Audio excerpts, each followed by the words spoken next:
video natin ngayon mga kamaestro ay pag-usapan at alamin naman natin itong DepEd PBB 2023 SARO release.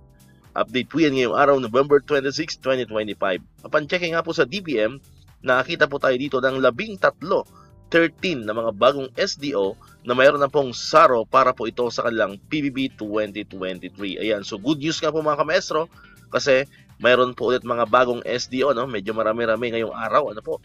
13, no? 13 na mga bagong SDO. Ibig sabihin, itong 13 na mga bagong SDO na itong mga kamaestro ay posible pong matanggap na nila ang kanilang PBB sa mga susunod na araw. Ayan.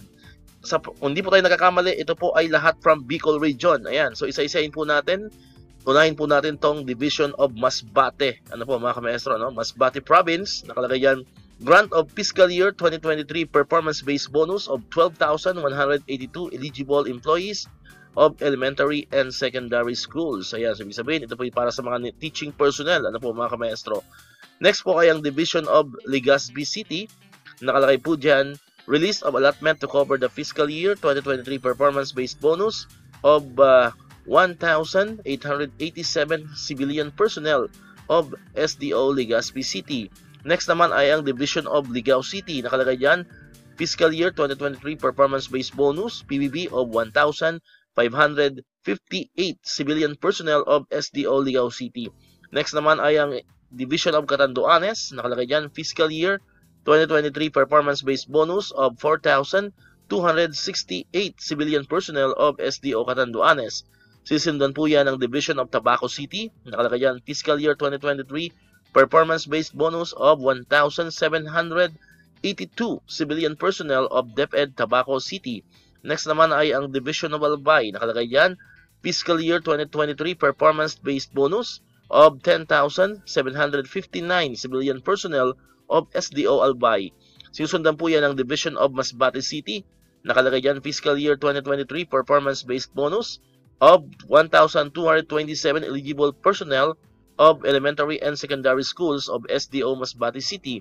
Next naman ay ang Division of Camarines Sur. Nakalagay dyan, funding requirements for the grant of fiscal year 2023 performance-based bonus of qualified schools-based personnel. Next naman ay ang Division of Irigas City. Nakalagay dyan, release allotment of the fiscal year 2023 performance-based bonus of 1,212 qualified school-based personnel of SDO Irigas City. Next po ay ang Division of Naga City. Nakalagay dyan, grant of fiscal year 2023 performance-based bonus, PBB of qualified school-based personnel of SDO Naga City. Susundan po yan ang Division of Camarines Norte.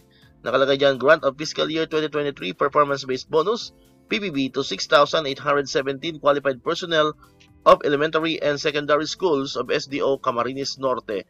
Next po ay ang Division of Sorsogon City. Nakalagay dyan, grant of fiscal year 2023 performance-based bonus, PBB for elementary and secondary schools of 2,050 employees of Division of Sorsogon City. At ang panghuli po ay ang Division of Sorsogon Province.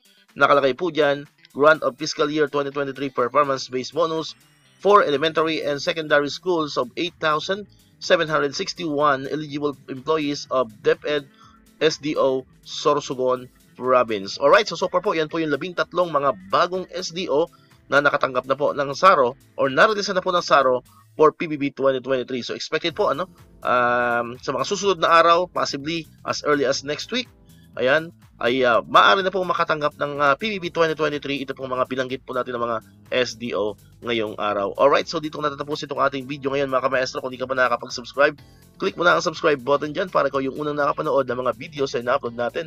Katulad ito, yung mga updates pa rin about sa PBB 2023 and other benefits ng mga teachers and government employees. And syempre, click mo na rin ang notification bell button para manonotify ka. Always updated ka pag may mga bago tayong uploaded na videos. So muli, maraming salamat sa inyong panonood at pakikinig. Once again, El Maestro. See you on my next vlog. Bye-bye!